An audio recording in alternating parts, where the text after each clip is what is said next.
안녕하세요. 사랑하는 나그네 교회 교우 여러분, 그리고 주의 말씀을 함께 읽어가는 그리스도 안의 형제 자매된 교우 여러분, 오늘 읽을 우리의 주의 말씀은 베드로전서 마지막 장인 5장입니다. 4장에서 베드로는 고난받는 성도에 대하여 교훈을 주셨습니다. 이러한 성도를 목양하는 장로 또는 목사는 어떠한 자세를 가져야 할까요? 5장은 목사 또는 장로를 향한 권면을 시작합니다. 1절부터 내용을 보겠습니다. 너희 중 장로들에게 권하노니 나는 함께 장로된 자요 그리스도의 고난의 증인이요 나타날 영광에 참여할지니라. 여기서 장로는 문자적으로 상대적으로 다른 이보다 나이가 많은 자를 가리킵니다. 그런데 여기서 이제 교회의 영적 지도자를 가리키는 것이죠. 그러면 어떤 자를 가리키는 것인가? 현재로 따지면 목사와 장로를 가리킵니다. 교회 안에 예수님께서 주신 직분 가운데서 목사와 장로와 집사, 이게 삼중 직분이 있다라고 보는 사람은 여기서 말한 장로가 목사와 장로가 되는 것이고요. 교회 안에 오직 장로와 집사가 있고 장로 가운데 가르치는 장로와 또 다스리는 장로가 있는 것이다. 이렇게 구별해 보는 사람은 장로를 가리키는 대로 보면 되겠죠. 결국 이중 직분을 보나 삼중 직분을 보거나 목사와 장로를 포함한다 이렇게 보면 되겠습니다. 왜냐하면 이중 직분에 주장하는 자들도 가르치는 장로라 하지 않고 목사라 부르기 때문이죠. 베드로는 자신이 사도이면서 교회 내에서 영적인 책무는 장로와 같다라고 말하고 있습니다. 따라서 고난의 증인이요 증언자로서, 그런데 고난받고 있는 처지임을 말하여 자신이 고난의 증인이요라고 말을 이제 이어붙여서 하고 있는 것입니다. 또한 영광에 참여할 자라고 자신을 표현하고 있는데, 그리스도의 복음의 증인이 비록 이 땅에서 고난을 받더라도 예수님께서 재림하실 그날이 되어지면 영광 중에 거하게 될, 영광에 참여할 자가 될 것임을 확실히 보증하고 있는 것이죠. 나는 함께 장로된 자요 그리스도의 복음으로 인하여 고난의 증인이요 주께서 다시 오실 때 영광에 참여할 것이다. 이렇게 연결된 표현은 오늘날 양무리를 향한 목양의 수고를 다하는 자들이 복음 사역 때문에 고난을 받는다 할지라도 영광에 참여할 것이라는 사실을 이렇게 확실하게 묶어서 보여주고 있습니다. 2절에 무엇을 어떻게 하여야 이 장로의 직분, 목사와 장로의 직무를 다하는 것일까요? 2절, 너희 중에 있는 하나님의 양무리를 치되 억지로 하지 말고 하나님의 뜻을 따라 자원함으로 하며 더러운 이득을 위하여 하지 말고 기꺼이 하며 맡은 자들에게 주장하는 자세를 하지 말고 양무리의 본이 되라. 양무리는 그리스도에게 속하였음을 기억하라는 것입니다. 그러면 목사와 장로는 뭘까요? 바로 그리스도의 양무리를 돌보는 직무를 맡은 자들입니다. 무엇으로 어떻게 하여 달 돌볼까요? 양들에게 먹일 귀하고 건강한 꼴을 먹이는 것이죠. 영의 꼴을 먹이는 것이요 곧 하늘의 양식으로 먹이고 돌보는 것입니다. 억지로 하지 말라고 되어 있습니다. 의무감에 마음이 원치도 않는데 억눌을 받아 그렇게 막 눌려가면서 하지 말고 하나님의 뜻을 따라 기쁨으로 자원하는 마음으로 하라라고 말씀합니다. 즉 하나님의 뜻을 따라 성령 하나님께서 우리 마음에 주는 그 이끄심대로 하라는 것이죠. 이것이 이제 소명을 확인하는 중요한 부분이죠. 내적인 소명이 있느냐, 내 마음의 복음 사업을 위한 넘치는 열정과 그걸 위해서 주님을 영화롭게 하고자 하는 소원과 이런 자원하는 이런 열망이 있느냐라는 것입니다. 그래서 이런 마음으로 해야 될 것은 아주 중요한 것인데 더러운 이득을 위하여 하지 말고 기꺼이 하라는 말씀과 연결되어 가는 것이죠. 더러운 이득을 위해서 하는 이들은 만약 그 이득이 없다 싶으면 이 재미가 없어집니다. 이득은 고사하고 손해가 된다. 그럼 털어버리게 되는 것이죠. 위협이 온다. 그럼 도망쳐버리게 됩니다. 그렇게 되는 것은 다 삭군이라 주님께서 일컬었습니다. 참된 목자는 양을 위하여 자기 목숨을 내놓는다 했으니 고난과 부득이의 고난 속에서도 양무리를 위하여 일하는 것이요 그 일을 자원의 마음으로 기쁘게 하나님의 뜻을 따라 하게 되어집니다. 지금 베드로 사도는 바로 그 점을 지적하여 그렇게 할 것을 권면하고 있는 것이죠. 이것은 오늘날 목양을 하고 있는 목사와 장로에게는 참 무거운 말씀이요. 항상 돌아보게 되는 말씀이 아닐 수가 없습니다. 따라서 목사의 직무와 장로의 직무를 선히 바라는 자들에게는 이러한 직무의 무거움을 생각하고 주 앞에서 자기 심령을 돌아보고 정말 기꺼이 복음 사업에 수고하고자 하는 마음이 있는가라는 걸 살펴서 이 직무를 겸손히 받아야 할 것입니다. 따라서 겸손히 받는 것은 3절에 맡은 자들에게 주장하는 자세를 하지 말고 양무리 본이 되라 했습니다. 주장하는 자세를 하지 말라는 것은 양무리를 돌보도록 책임이 주어졌으나 그 책임 맡은 자가 양무리의 주인이 아니란 사실을 기억하라는 것입니다. 하나님이 주인입니다. 하나님의 소유인 양떼를 돌보는 일은 그 양무리의 주인이신 하나님을 향한 청지의 자세로, 종의 자세로 하여야 할 것입니다. 따라서 이와 같은 일을 한다는 것은 양무리의 본이 되는 것으로 합니다. 이 말씀의 교훈은 목양과 돌보는 일이, 목양을 통해 돌보는 일이 결국은 모본을 통해서 이루어져야 할 것을 말하고 있는 것이죠. 이것은 굉장히 중요한 이치가 있는데, 목양하는 자가 자신의 목양을 통해서 자신 또한 목양을 받아야 한다는 것입니다. 자신이 목양하는 걸 통해서 자신 또한 목양을 받으면 목양받는 자로서의 모습이 드러납니다. 그 모습이 자신을 통해 목양받는 양무리들에게 본이 되어지는 것이죠. 그래서 가르친 자는 먼저 가르침에 순종하고 가르침의 열매를 맺어야 될 이유가 있게 되는 것입니다. 4절에 그리하면 목자장이 나타나실 때에 시들지 아니하는 영광의 관을 얻으리라 말씀하셨습니다. 여기서 목자장은 양을 맡기신 분이니까 앞서 본 것처럼 하나님이시죠. 근데 동시에 하나님께서는 창세 전에 하나님께서 자신의 양물을 선택하시죠. 그러니까 목자장은 하나님이십니다. 하나님이 자신의 양물을 선택하여 그들을 맡기신 주인이십니다. 또한 이 선택한 물을 그리스도에게 주십니다. 그리스도 안에서 이들을 구원하시기로 하십니다. 따라서 목자장은 또한 이들을 구원하시는 성육하신 성자 하나님 곧 예수 그리스도이시기도 한 것입니다. 그러므로 그리스도께서 재림하실 때에 이들의 모든 양무리의 머리가 되시고 왕이 되십니다. 그때 양무리를 위하여 수고한 모든 눈물과 고난은 목자들에게서 사라지도록 목자장이신 주님께서 칭찬해 주십니다.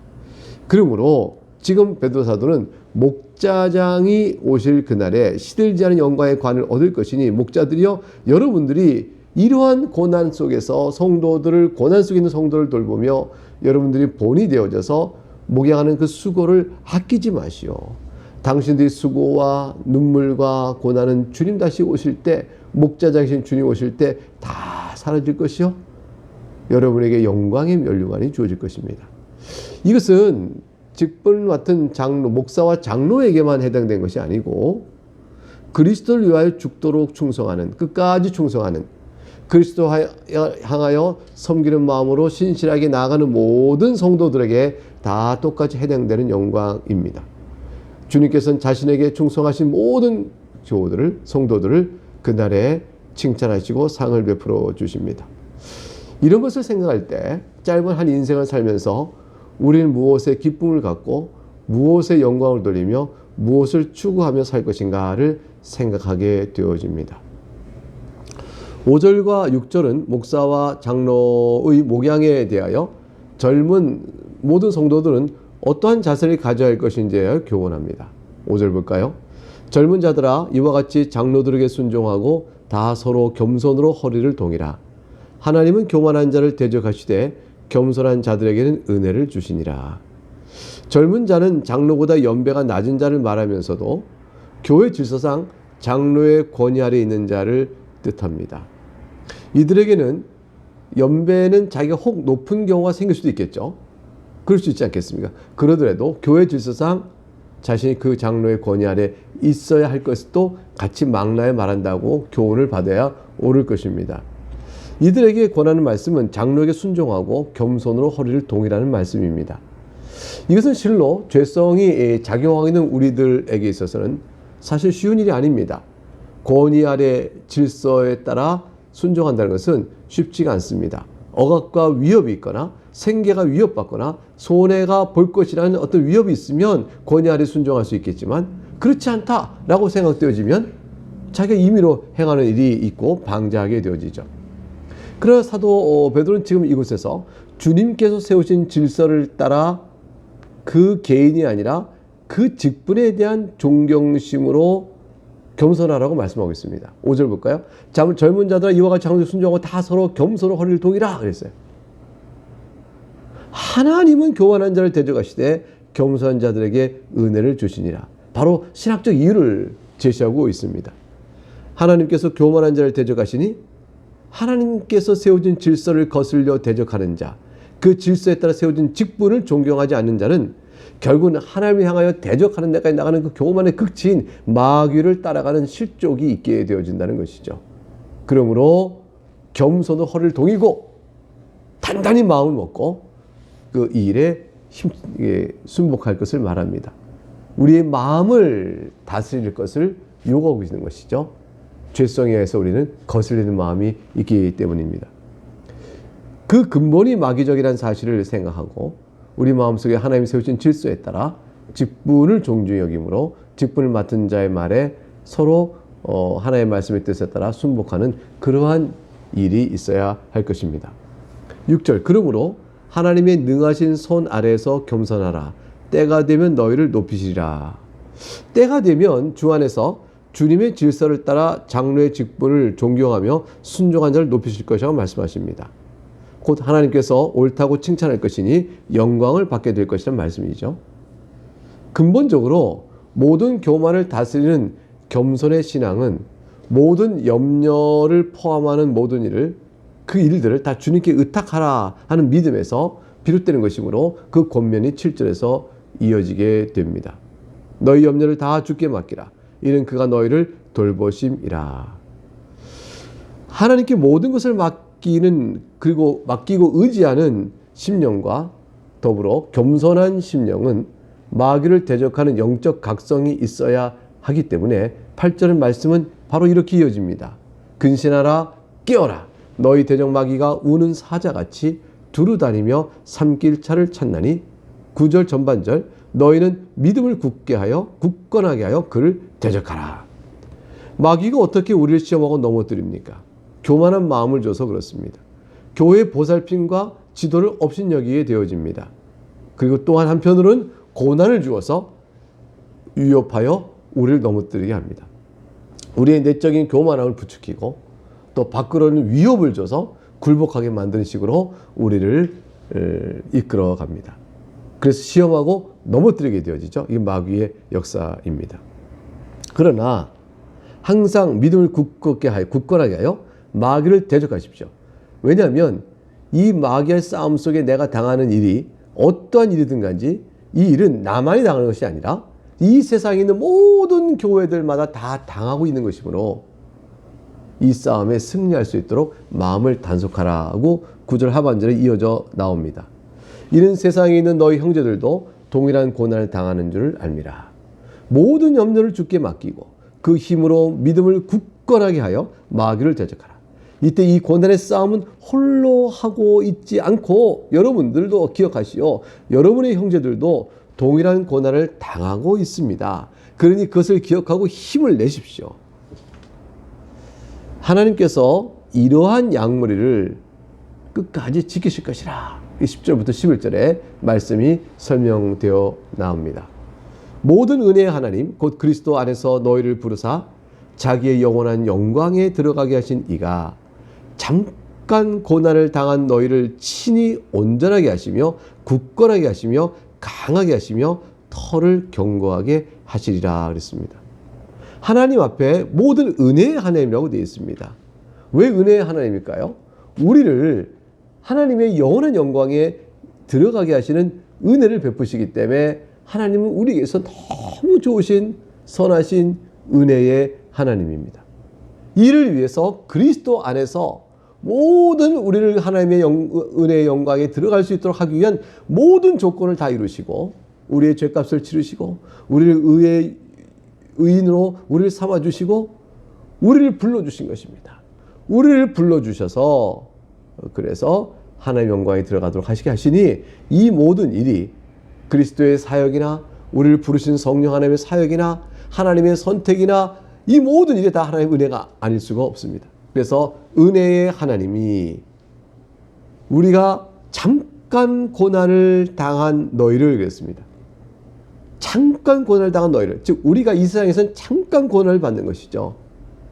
이 잠깐인 것을 로마서 8장 18절에 보듯이 장래받을 영원한 영광에 비교할 수가 없는 것이므로 이 세상의 고난이 아무리 중하고 심하여 언제 이것이 끝날까 할 때라도 지나고 난 세월 속에 돌아보면 잠깐 있는 고난인 줄 알아. 이 세상에서 장래받을 영원한 영광에 비교할 때 넉넉히 싸울 만한 힘과 용기를 가지라고 말합니다. 이런 일들을 할 수 있도록 하시기 위해서 하나님께서는 우리를 은혜를 또한 베풀어 주십니다. 영광에 들어가도록 하시는 은혜를 베푸실 뿐 아니라 그 과정 속에 우리 믿음을 굳건히 지켜줍니다. 친히 온전하게 하십니다. 그리고 또 만들어 주시는데 굳건하게 만들어 주시고 강하게 만드시고 우리의 터가 견고하게 해 주십니다. 그러므로 11절에 우리는 하나님께 성령을 올려드립니다. 권능이 세세 무궁하도록 그에게 있을저다. 그런데 은혜가 풍성하신 하나님께 이렇게 할 때의 강조점이 10절에 나와 있는데 11절은 권능이라 이렇게 말하고 있습니다. 이제 은혜의 하나님께 드린 성령으로 능력의 하나님을 찬송하고 있는 것이죠. 이 권능의 하나님을 찬송하는 것이 얼마나 고난 가운데 있는 성도에게 큰 위로가 되겠습니까? 우리는 고난 속에 있으나 우리의 하나님은 내게 은혜를 주시는 그 하나님께서는 권능의 하나님이시다. 능력이 없어 우리를 고난 속에 두신 것이 아니요, 우리 그의 영광에 들어가기까지 우리 끝까지 보존하시고 마침내 그 나라의 영광을 우리에게 주실 확실한 분이시다. 권능의 하나님께 다 같이 고난 속에 있는 성도들이여 비록 고난 속에 있더라 할지라도 찬송을 올립시다 라고 성령을 올려드린 것이죠. 11절 권능이 세세 무궁하도록 그에게 있을저다. 아멘. 우리가 있도록 한다는 뜻이 아니고 권능이 세세 무궁하도록 그에게 있사옵나이다 라고 선언하는 것이에요. 그런 뜻입니다. 선언적 기원문입니다. 12절 내가 신실한 형제로 하는 실루안으로 말미암아 너에게 간단히 써서 권하고 이것이 하나님의 참된 은혜임을 증언하노니 너희는 이 은혜 위에 굳건하게 서라 그랬습니다. 이제 자신이 이제 이 편지를 쓰고 있는 이것이 실루아노에게 대피를 시켰음을 이제 확인해 줍니다. 베드로의 직접 친필이 아니고 실루아노에게 적도록 하여서 대필하도록 하여서 편지를 쓰고 있다는 사실을 말해주고 있고요. 그리고 이것이 하나님의 참된 은혜임을 증언한다. 이것이라는 것은 고난 속에 산 성도들을 가리켜 그대의 놓인 형편을 말하거든요. 그러니까 그리스도를 위하여 고난받는 것이 오히려 은혜다라고 말해주고 있는 것입니다. 그리고 이 은혜 위에 굳게 서라고 말하고 있습니다. 이 고난 속에서 하나님의 보호와 인도하심이 나타나고 있기 때문에 그리스도를 위하여 고난받는 것이 은혜이기도 하고요. 궁극적으로는 소망 가운데 소망을 바라보면서 그 가운데서 고난을 인내로 견뎌갈 때 하나님의 영광의 날에 이르게 되지 않겠습니까? 그렇게 될 때 큰 칭찬과 또한 상급이 주어져요. 이것으로 인해서 생각해 볼 때 이게 얼마나 큰 은혜인가. 비록 내가 지금 이 땅에서 그리스도로 인하여 고난받고 있다 할지라도 이 고난이 내가 얼마나 큰 은혜로 주어지는 것인가를 알 수 있게 되죠. 전부 나를 위한 것이죠. 전부 나를 위하여 이 고난이 있다는 사실을 생각하고 주 앞에서 굳게 서라. 이 은혜에 굳게 서라. 믿음의 인내로 굳건히 하나님의 베푸신 이 은혜를 꼭 붙들라고 말씀하고 있는 겁니다. 여러분 우리도 마찬가지입니다. 이런 은혜의 굳게 속에서 비록 우리가 어떤 삶의 공고함과 어려움이 있다 할지라도 흔들림 없이 이 은혜에 굳게 쓰고 하나님을 바라보셔야 됩니다. 선하신 하나님, 지혜로운 하나님, 그 능력의 하나님께서 오늘 이 내게 고난을 주신 것은 나로 하여금 그 믿음 가운데 인내하도록 하게 하시며 인내에 필요한 모든 것도 주심으로 인하여 궁극적으로 하나님 영광에 이르게 하게 하시며 영광에 이를 때 또한 큰 칭찬과 상급을 받게 하시기 위함이라는 것을 알고 굳건한 믿음으로 이 은혜를 붙들어 있어야 하겠습니다. 그 은혜 안에 거하여야 하겠습니다. 이제 서신서를 마무리하면서 베드로 사도는 인사를 나눕니다. 13절 택하심을 함께 받은 바벨론에 있는 교회가 너에게 문안하고 내 아들 마가도 그리하느니라. 바벨론 교회는 어디 있는 교회일까요?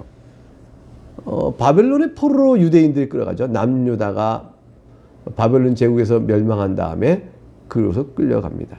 그러면 끌려갔던 그 유대인들 가운데서 70년이 지난 뒤에 다시 가나안 땅으로 귀환을 합니다. 돌아오지만 돌아오지 않고 거기 남은 유대인들도 있을 것이다. 따라서 바벨론 지역인 유대인들이 많이 살고 있었을 것이므로 베드로가 그곳까지 가서 복음을 전하여 교회를 세웠을 것이라고 추측하는 사람도 있습니다. 그런데 문제는 그런 기록의 흔적이 없어요. 베드로 사도가 그렇게 바벨론 지역에 갔다, 또한 그 복음을 전했다, 등등등, 또 바벨론을 어떠하다, 이렇게 등등 어떤 기록의 흔적이 없습니다. 따라서 그것은 바벨론이라는 지역의 특정성 때문에 그렇게 생각을 해본 상상이고요.